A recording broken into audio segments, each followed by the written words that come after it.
Hello, dear listeners, and welcome to the latest episode of One Nation Under Whiskey.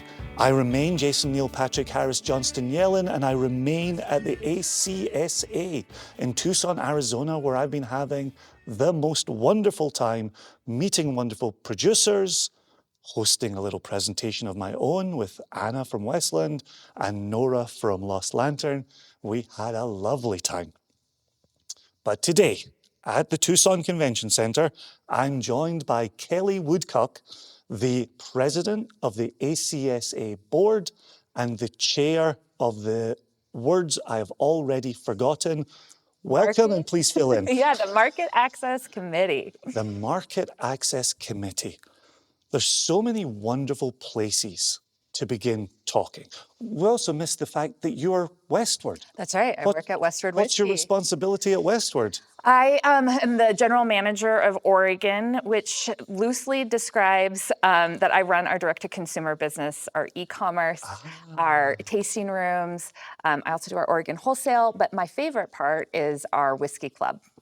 Okay, tell us about the Whiskey Club. Yeah, we started in 2019, realizing, because being from Oregon, we're surrounded by incredible wine producers in the Willamette Valley, and we were watching all of our wine friends with their lovely clubs. And I started talking to some of them, realizing how much of their sales happened through their tasting rooms and their club. And it was a huge missed opportunity for us. And I was like, why aren't we doing this in spirits? And then I was like, no, like really, why aren't we doing this in spirits? And so we just decided we were gonna. And we started with 2 members, but I like to say they're both named Tom, one of them being our own CEO. Good to keep it in-house. Yeah. And then, ever since then, we're up to about 3,200 members now. Oh my gosh. Just almost 6 years in. Oh, lovely. And it is a shining star of what I get to do every day, because we're building a community that loves what we do. And Do they have to be in Oregon to receive bottles? Do people receive bottles? yeah, so there's 2 tiers, a 1 bottle and a 3 tier, just similar to wine. It started out with being very Oregon centric, but we're just getting close to about 60% out of Oregon. Oh my gosh. Working to continue to expand and grow there. So hopefully we'll keep bringing them in around the country. That's excellent. Congratulations. With that access point to a market, and with you becoming chair of the Market Access Committee. I really wanted to say committee. I was worried I might make a mistake on commission. So our old Steve Hawley is commission over there. That's right. So committee. So what's that looking like? What challenges do you see there? And what successes have you already seen there? I think, so because of our club, it became really apparent that having more the growing ability to reach our customers directly was critical to us continuing to grow and be successful. And there's just a lot of challenges we see in wine. I think they are now maybe up to 48 states, with Mississippi coming online, and that is obviously nearly the entire country. And we feel like alcohol is alcohol, and wine, if wine can successfully ship, so can we. And so we've been working through ACSA to work with, it's a state-by-state game, and that means it's a long game. It takes a long time to get any bill passed anywhere. Sure. But when you need to do it 50 times, it's a big challenge. But we've got a lot of inspiration in the fact that it's possible, with wine as our kind of, a shining star there. And so we are just working to help, particularly with guilds, to bring the local voices in, make sure it makes sense for the individual state, Sure. and then support them in any way we can to get legislation passed. So just last year, New York finally came on board. We're up to 9 states plus DC. So yeah, New York was a huge win last year. We're continuing to work with new states, trying to push legislation through every year until we get to 50. Broadly speaking, do you have a sense of why brown spirits have been considered separately from wine? Is it the higher strength, and won't anybody think of the children, and teenagers spending hundreds of dollars to get drunk.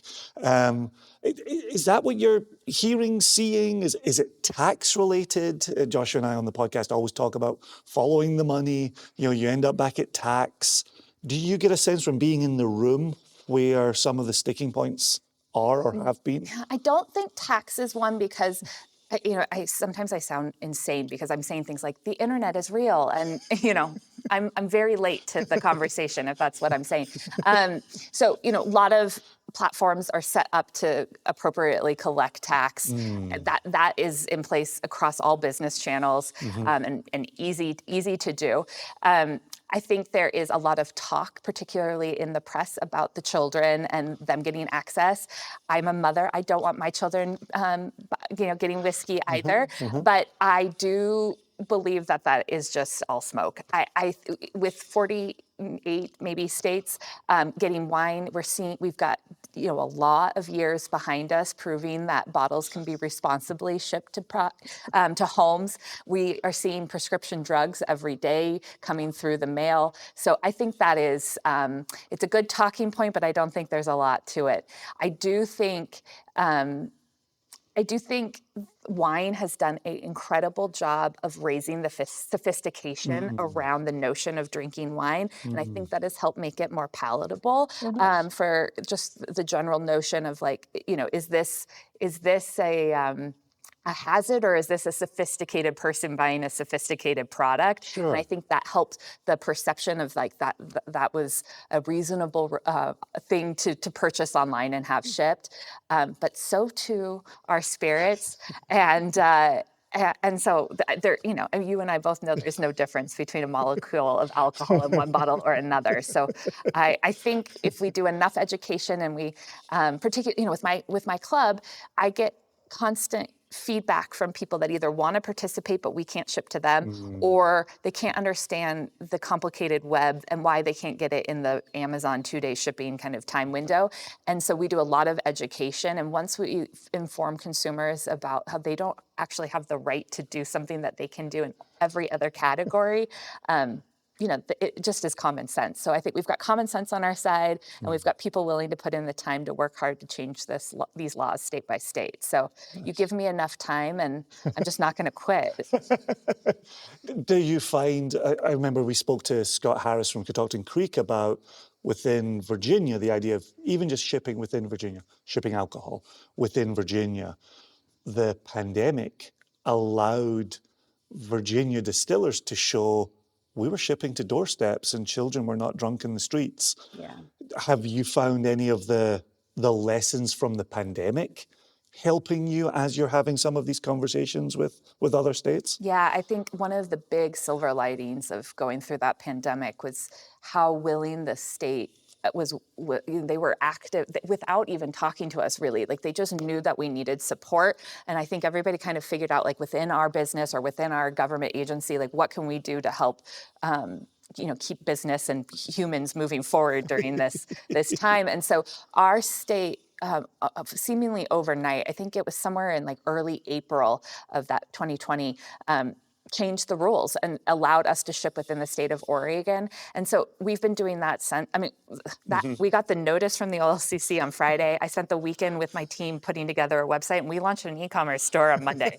And it was insane, but it was pandemic times, and everything was we got to take the opportunity where it is. And so now we have, since mid-April of 2020 to today, showing that people are receiving bottles just fine. It's a long time at this point, right? Yes. We're almost 7 years there. Oh, that seems wild, doesn't it? That's incredible. Yeah. But I think that really, it was a pivotal moment to kind of change the dynamics between our business and the state agencies, and realize how can we work together and make things safe, responsible, but work. Yep. Yeah. And I should say 5 years. It was 2020, right? I got 2018 into my Listen, head. I think time was weird during that. We say it all the time. That's right. There were some extra years somehow in there. I'm not correcting 7. I feel like that's right. Maybe 10, the way we all feel about it. Okay, well, best of luck continuing those efforts as chair. That's remarkable. Please keep us posted if there's anything we can do to help get the word out as well. I would just say Please let us know. if anybody's in states listening, well, there are They people are. in states They listening are. to this, but if they're Pennsylvania, interested Virginia. in, yeah, exactly, in working on making legislative changes, ACSA is here to help support that and help craft that language if you need that support. So reaching out to us to help you is the best way we can work together to make this change. Well, you have set up the most professional transition going. Perfect. So back to ACSA, the American Craft Spirits Association. Thank you. You are now the president of the board. First of all, for listeners who maybe aren't as familiar, could you talk about the role of ACSA here in America? And then can you add on, what does it mean to be president of that board? What are your responsibilities looking like in that role? So I think the most unique thing and the most powerful thing about ACSA is that it is the only trade organization in the United States that is run by and for its members. So this board, there's 15 seats. We make sure by bylaws to have members on the board from all across the country. We don't want to represent one region or one size of craft spirits. We want all kinds of makers making all kinds of products so that we're truly speaking for ourselves as a collective community. I find it to be, sometimes I feel like I go too cheesy and it becomes unbelievable, but coming here today has helped me personally on a level. We are all going through hard times right now, and it can feel like, what else can I do? I am alone, things are hard, and coming here and getting the support and listening to what other people are doing to troubleshoot, to be creative, come up with new ideas. I think, in times that are challenging, you find the most creativity. It forces it to come about. And those ideas that come out of that are huge. So the board in general, or very specifically, but this whole organization is really about helping each other grow this industry. And I love playing in spaces where it's that notion that if we work together, we'll all do better. Yes. We don't need to be keeping our secrets to prevent other people from being successful. That's not what this industry was built on. It's not who signs up to start a distillery. If you are willing to take the gigantic step of starting a distillery, you know how much you need collaboration and help. And so this space here at ACSA really promotes that and is for, at least for me personally, very energizing after a year of some hard times. So so that is ACSA. Kind of more generally, but we do a lot of federal and state, but more specifically federal legislative work. So one of our big wins was getting that FET reduction to help everybody's bottom line. We're working on, like we were just talking about, those market access points, changing like the United States Postal Service who can't ship alcohol. So we'll do a ton of legislative work. And then, keeping an eye on are we going to, the Surgeon General at the end of the year asking to put cancer warnings. So we're on top of the new, are they promoting new labeling guidelines? Like, we're the source for the community of what those changes are, and how do we come together to figure out what makes sense and make change on what works for us. So given when you say the word federal at this time in history, are you up against some unique challenges currently that were unexpected? I'm reviewing a lot of documents on trade and tariffs. There's a lot going on these days, and it is very hard to stay current on what all the changes are, but it's this group here that's keeping an eye. We've kind of divided it up between different committee members and who's in charge of paying attention to which piece of the puzzle, the constant changing puzzle. We've been writing a lot of letters. And is there any potential? Do you have a corner of ACSA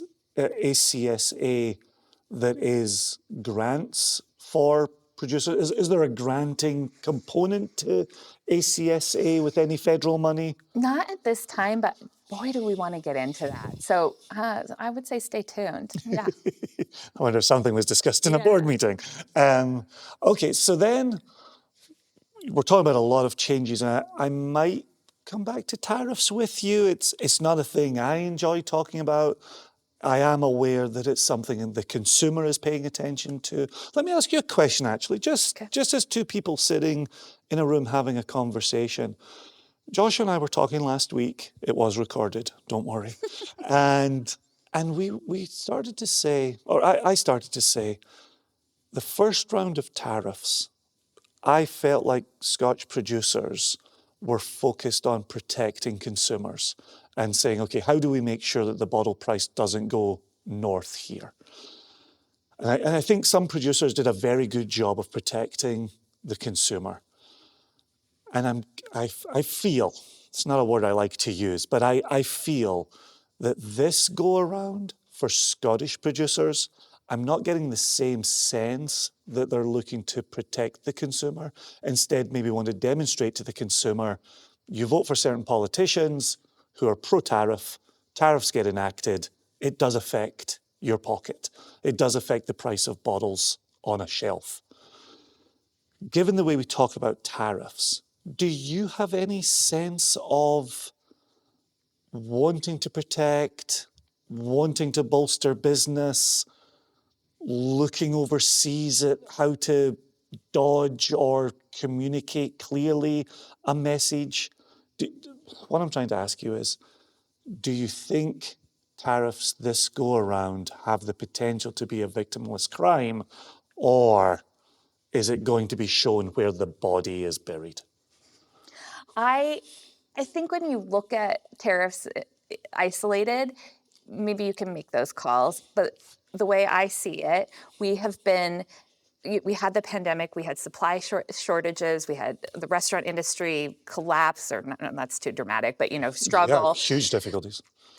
We had do you remember that ship that got stuck in Egypt? Like, we have had some real big things that have impacted everybody's prices. Everybody's prices have gone up in every place, and you can only absorb that for so long. And craft spirits in general, our margins are significantly smaller than they are for large producers, and there is no more space to absorb those prices. So I would love to have a philosophical reason for why prices change in this moment, but it is more just there isn't anything left to give, and so it has to be passed on. I mean, Right. I don't want to pass it on. That isn't Yeah. good for me as far as keeping consumers, but there's just no room. So yeah, we just have to make the business decision to keep the lights on and keep going, and that's where it ends. Yep. Yeah, I think those price increases are coming. Okay, keep it light, Jason, keep it light. So let's talk about a light moment. So the ratification of American single malt whiskey as a category. What did that change? How did that affect conversations around the ACSA? How did that change conversations around Westward? You're a lady in so many different rooms that I'm sure you've seen a number of effects in a number of different places. Could you talk to that for a moment? Yeah, so I spend a lot of time in our tasting rooms. We have a couple around the city in Portland, and we will sometimes spend 90 minutes with a consumer, taking them on an hour-long tour, walking them through a flight. All we sell is single malt. We have no other brown spirit. And at the end, we've said American single malt or just single malt the entire time. And at the end, someone will say, we'll take a bottle of your bourbon. And I am thrilled to sell them my bourbon that is really single malt. But I think this gives us an opportunity to increase consumer education and have more of a conversation about the differences that really stick in the consumer's mind. That to me is really exciting. And I think the other piece that I'm really excited about on a kind of more national level is, by definition, when you create something that is a definition, you are restricting what it means. And similar to what we were talking about with what's happening with the economy and how that is forcing creativity, that those constraints are also creating some creativity. And I am really excited to see where people take this and where they, within the limits of the definition, where they innovate, where they tinker, where they find points of differentiation between distilleries, between regions, how they partner with people to kind of expand what the consumer knows to be single malt. And I think there's a lot of fun to have in that space, and I am just ready for a lot of fun. So yeah, I think just the more a consumer is educated, right? It goes back to that wine and the sophistication around wine. The more you bring in education, the deeper your relationship with your consumer gets to be. We talked a little bit about our club, and I want our club members, or I should say, I'm doing my job when our club members feel like they're coming to my personal home and I'm treating them like a friend coming to dinner. And that creates that larger connection with our brand, but also with the category. And then they start sharing with their friends. So the more they feel like they're learning, I think the better it is for our industry. And this gives us kind of some more teeth to put into that and stop talking about bourbon, which is great. Bourbon is fantastic. It's just not what I make.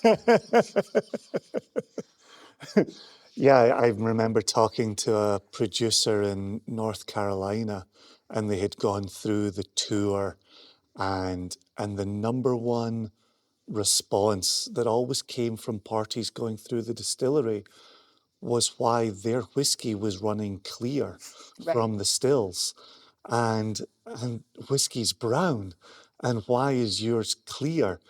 And it's when we talk about education in so many different places, and we always think we're making headway, and then you hear stories like that of, gosh, do people know that this starts clear before it meets wood? Like sometimes you don't even know where to begin to educate somebody. Totally. My favorite moment when on the tours I give is we take them into our brewery and I tell them, like, here's our wash, and tell the whole story. And then the moment they realize that beer becomes whiskey, it is like the magical moment of the dawning of the information and the delight that they have. Like it's almost like I've given them a little surprise, delight moment where I'm just giving them the facts of how things are made. But yeah, exactly. Like, where do you start? Do you start with like, okay, so we're growing barley? Right. Yeah, when Joshua and I first started One Nation Under Whiskey, we would end each episode with a myth. And we got to a point where we probably did that for maybe 3 years. Oh, wow. And that was an episode every 2 weeks. There were that many myths to get through. And yet there are so many more myths to get back to. And I'm curious for you in that kind of educational role that we're talking about here, and then in this professional role here, is there, and I absolutely love, and I will take it away with me, what you've said about the sophistication of the wine drinker and how you can build on top of that. Is there something, I know there's no silver bullet, but is there something to be said about American single malt whiskey that you think would be a giant penny that could drop for the consumer? I want to know what it is. I don't know. I don't know. I think they need the invitation to get excited about it, and then I think we'll start figuring out what that piece is. And we're all working on it, right? And we've been working on it for a while, but I think this will make it, once you start seeing sections in stores that call out that category, it becomes a question to learn about and to ask about. Yeah, I wish I was brilliant and had that answer. Again, if you find out, please let me know. Same. On that very topic of store shelves, one of the things we hear is that liquor stores and alcohol sections of supermarkets in states that allow it are bursting at the seams. And some of the talk is, how do we make space for a new category of whiskey? I know it's been problematic. when American single malt has been in with the bourbons, or in with the ryes, or over in the world single malt section, or sometimes in with the scotchies. Sure, why not? Right, right. Is there something you would say to a store owner?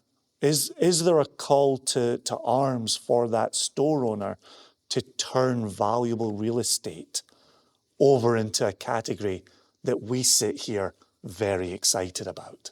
I'm going to sound like a politician because I am going to change the question about and answer what I want, but hopefully I come back to what you actually asked. But I think that's why it's so important to allow market access.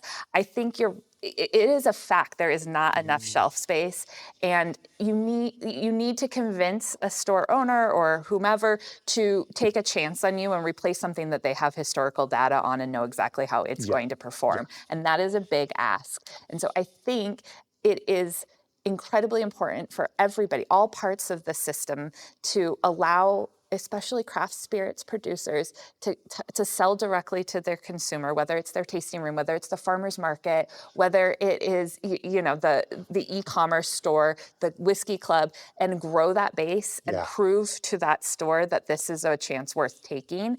I don't know how else you convince somebody to give up something that's making them money for something that they don't know what it's going to do. Right. Yeah. Right. Yeah.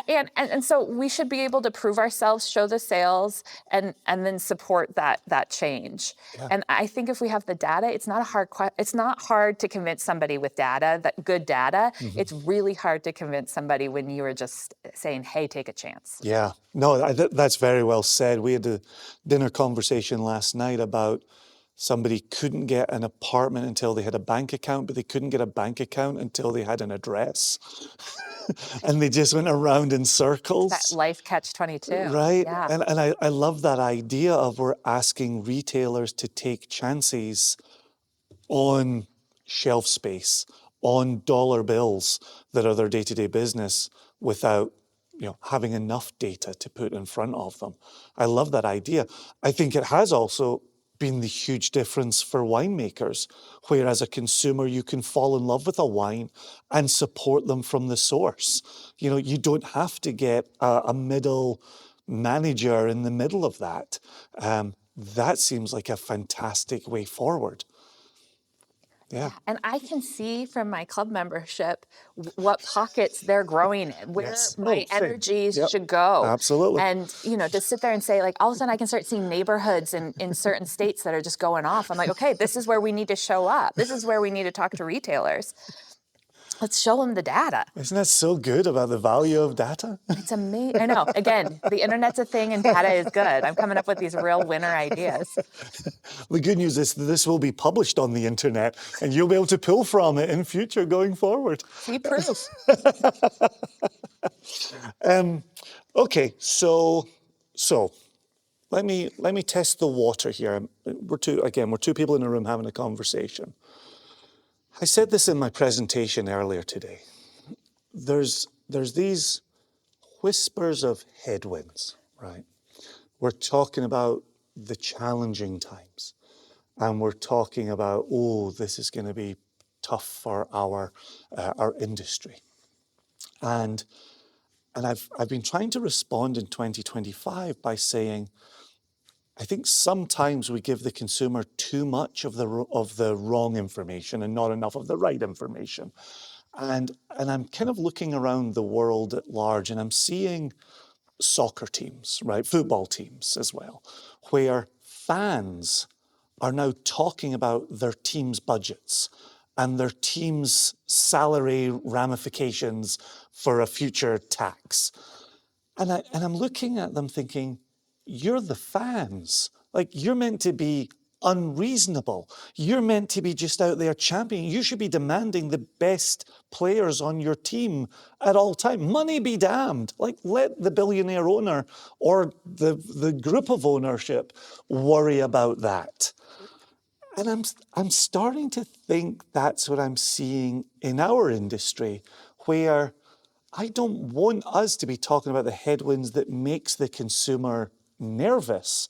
I want the consumer to be excited about American single malt and Scotch and bourbon and rye and other brown spirits and even other clear spirits. But do you think there's something to that? Do you think in getting friendly with the whiskey geek, we have brought them too far into the business and given them too much of the wrong information? And we're to be having a conversation. If you disagree with me, feel free to disagree with me. I think it's a balance of all things. Leaning too heavy into any one direction isn't right. Soccer is a good example. I'm a geek for Formula One. Oh, there you go. Yeah, same thing, right? Like, oh, now I'm like, there's caps, budgets and stuff, and like, do I really want to be watching the numbers? But kind of, because it makes me feel like I'm a part of it does feel like you're a part of the ownership. Right. And for our club, that's not that we want them to be worried about our budgets and stuff, but we want them to feel like they're a part of our brand, because they are a critical part of our brand. And so I think it's finding the balance between making someone feel like they are as much of an owner as we are, just in a very different way, or you don't want to lean too far into like the world is going to crap and everything's collapsing. And so I think it's just that balance. And when we talk about headwinds, I think it's very important to identify what they are, to get the data to figure out what to do. But again, that's the time where the creativity happens. And within Westward, it's been a very interesting learning experience going through the last, I would say, 2 years of figuring out, like, okay, we've been doing this because we've always been doing this, but let's reevaluate. Yeah, Is that working? yeah. And we have to reevaluate Yeah. because things need to change. And so we've really let go of, just what I'm now calling extra work that we're proving it doesn't need to happen, and pivoting to things that are working or new things and trying those things. So I think it's that balance of both. We don't want to ignore the headwinds and not talk about them. I don't want to be publishing budgets online so my consumers can, be that involved. But we just need to find where that balance is. And I think it's always scary when change happens and the trends that you're used to. Same with tariffs, right? Like, at least what we need is to know and expect and have consistency. Same thing with any part of the business. And when that consistency goes away because the market has changed, it feels uncomfortable. We've got to talk about it, but then we can't wallow in that. We have to adapt and figure out how we're going to move forward. Well, and very much on that, I am curious in this president role with ACSA, we've been watching the rise of craft distillers for, certainly one full decade, arguably a decade and a half, 2 decades, and then a softer beginning that's 3 decades back. We knew it was expanding well, and I think we're now 3,000 distilleries, 3,500, somewhere in between those two. It's a lot of distilleries. And again, this is the part where, and I don't know how balanced I am, but I'm watching it with one eye thinking, this is exciting. People are living their dreams. People are taking those big risks that you alluded to earlier. People are taking chances. But at some point, there's going to be a saturation. And if it's not a saturation, if that's the wrong word, it's going to be a very full marketplace. And we knew that some distilleries would go out of business. And I don't like saying that, because I know that's families, and I know that's communities, and I know that's real impact. And so I'm very curious for you with ACSA, and there's this excitement to support.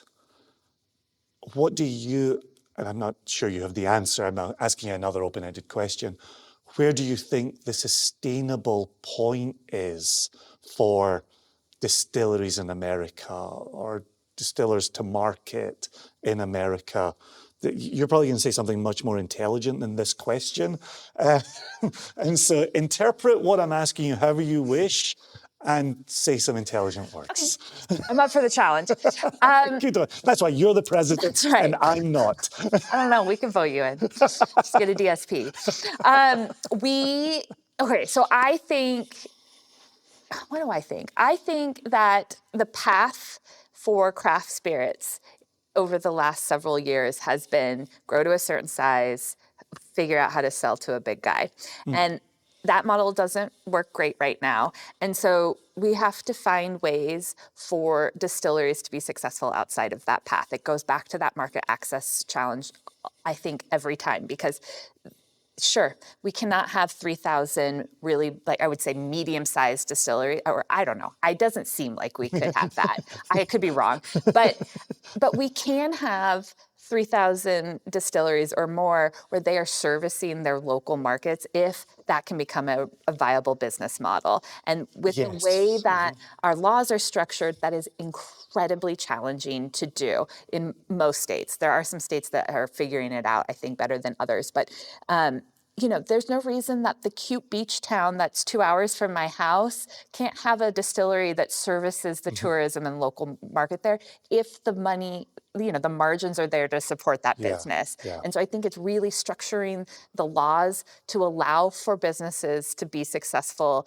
in their communities. And not all of those will grow and become something bigger. And that's right. That not every, just because you start a business doesn't mean that you're going to be the most successful. So I think we need to allow for people to have, I'm thinking about my Distillers Guild in Oregon, and I can think of so many of the members who the owner has a full-time job doing something else, right? And then maybe they have one employee, and I want that to be successful enough so that that person can quit their other job and do this with their one other employee or just themselves and have a great life. And then if we can create that, I think that gives people the ability to figure out through competition who's going to rise into that next level. And I think that is where maybe 3,000 people can't be, but I want the foundation to be strong so that the people that have the most innovation, that meet the consumer demands the most, can keep rising and growing. Yeah. I wonder if there's a question there when you start, and obviously we started Single Cask Nation, there's that question of, can we do this? There's a separate question of, should we do this? Because we all believe in ourselves, right? Or you wouldn't have started in the first place. But I think there's a further question, which is, what's the goal? Or what's this for? And I do think I think when you start a bricks and mortar distillery, I think the first question you're asking yourself is, can we do this? Can we keep the lights on and the doors open? And I think when you're so busy running in place to make that the reality, you're only ever thinking, and I think a particularly American style of bigger and better, right? We're this size today, we'll be bigger at the end of the year, and we'll be bigger in 2 years, and bigger in 5 years, and then we'll go national, and then we'll go global, and then we'll be insert gigantic global brand here. And I think it's very easy to get lost within that vision. And I love what you're saying, where you're describing a distillery that's much more like seeing a brewery when you go to that other town. And I am curious, are there hurdles to make it more difficult to be a small distillery than a small brewer? Is there it's easier on the consumer to go grab a beer than to go to a distillery for hard alcohol? It's laws. It's the laws that are impacting that. I was talking to a friend of mine here, and she can sell 1 bottle a day. And, if you go visit a new town and discover something you love, and you can walk away with one, like, why can't I bring a case to share with my friends? And so you're obviously that has big impacts on revenue, but it also is terrible for your word of mouth, having those free brand advocates that go somewhere and then tell their friends. And so I think it's just down to the state level laws and how each state operates. Every state has different hurdles. So, I mentioned farmers markets earlier. There are a lot of states where they can't show up in farmers markets. I can in Oregon, but not everybody can. So I think if we can change the laws to create more to mirror beer, to mirror wine, to just make sense. I think we can create that similar model of, I mean, right, the innovation of whoever is working on the coast, is working with the ingredients and the partners that is near there. That's going to taste different than the people that work in the valley, than the people that work in the mountain. I want to taste that regional difference, and I know where to go when I want the thing that tastes the same every time, which is value to me. I want to be able to order some things and have the taste never change, and then I also want to experience the nuance of the person's ideas and what that region has to offer, and get weird and crazy. I want to try that stuff. So I think it's really just comes down to making the laws conducive to somebody making enough money to live a life. Yeah. I think it's another one of those things as well. We've been banging on this door for a shorter number of years than brewers banged on this door, and they banged on it fewer number of years than wine producers. But I would love for us to learn from what was demonstrated, right? To grow on what was demonstrated and not have it be a fresh struggle each time. Like, we're not reinventing the wheel here. You made the comment earlier about the alcohol molecule is the alcohol molecule. It's the presentation of it that's changing. It shouldn't be this complicated. Exactly. Sensible rules, sensible innovation. I like playing by the rules. I just need them to be able to work for the world and not just, Consistent, presentable, transparent, maybe. Yeah, I love all those words. Exactly. So we're having a wonderful time here. You're short on time, I'm short on time. We've been dipping in and out of it as we've gone through. So feel free if you're only adding a few more statements on top here. But looking into the crystal ball, and goodness knows what'll happen tomorrow. Or in an hour. But generally speaking, what would you like to see? If you had your druthers, what would you like to see for American craft / American single malt whiskey / Westward? What would you like to see over the next 3 to 5 years? Where would you like to see this go? And I clearly know what part of your answer is going to be, and I love that we've returned to that in this conversation. But are there other aspects to this that you'd like to see in the next 3 to 5 years?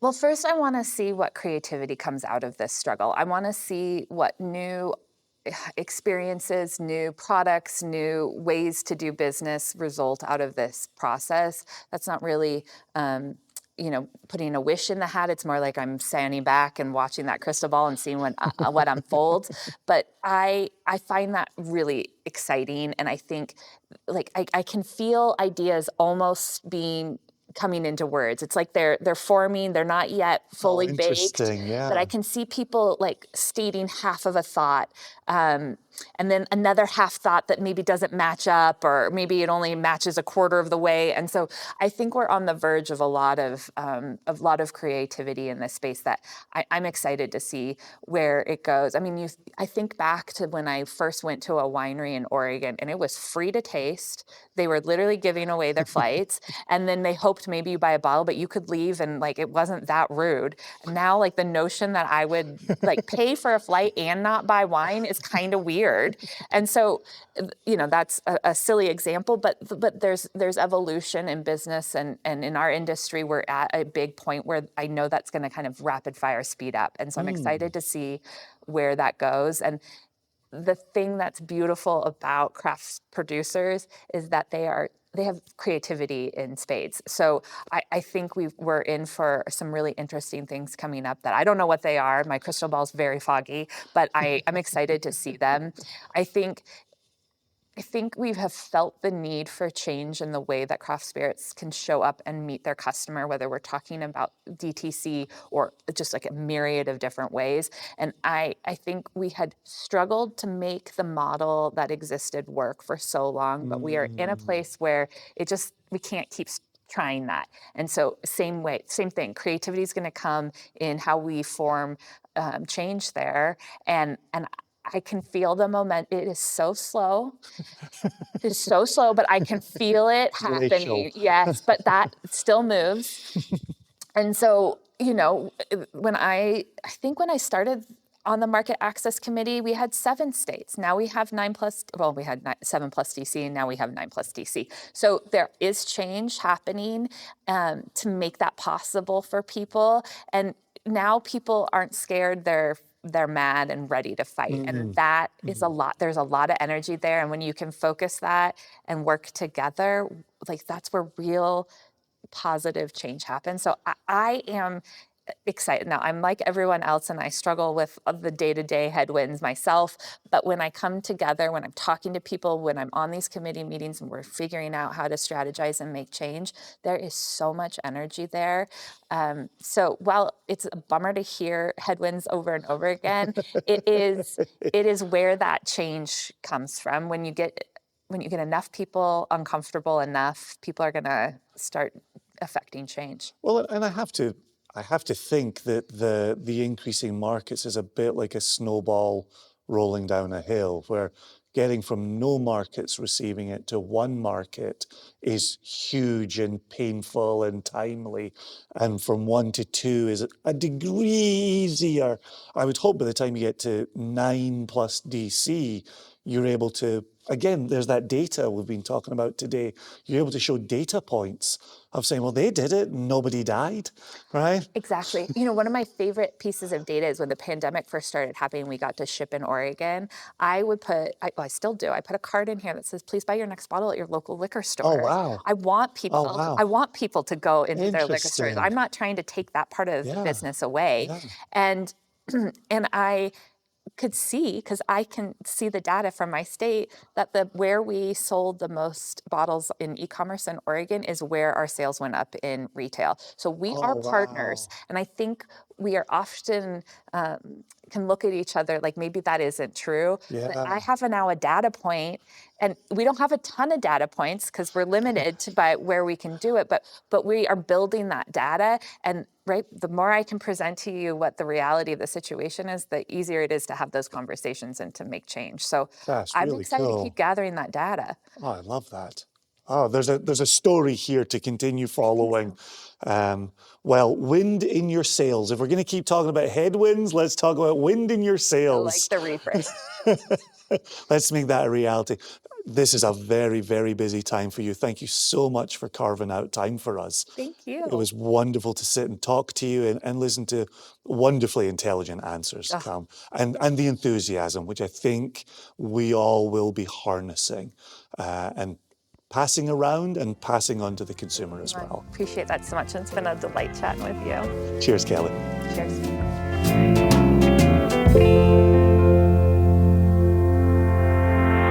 This wraps up another episode of One Nation Under Whiskey. Wonderful being here at the ACSA. I'm learning so much. It's wonderful sitting around a lunch or a dinner and talking to other passionate people in this wonderful industry. And like we were just saying with Kelly there, the enthusiasm, the unbridled optimism, the innovation, these are hugely, hugely important. And so thank you for tuning into One Nation Under Whiskey. Thank you for championing American single malt whiskey and everything else around it. If you want to drop us a note, ask us a question, present a comment, please email info@singlecasknation.com. We may have a chance to read you out in a future episode. But until next time, I only have my water glass in front of me, and so I will give you a hearty cheers on my way out of here. Cheers.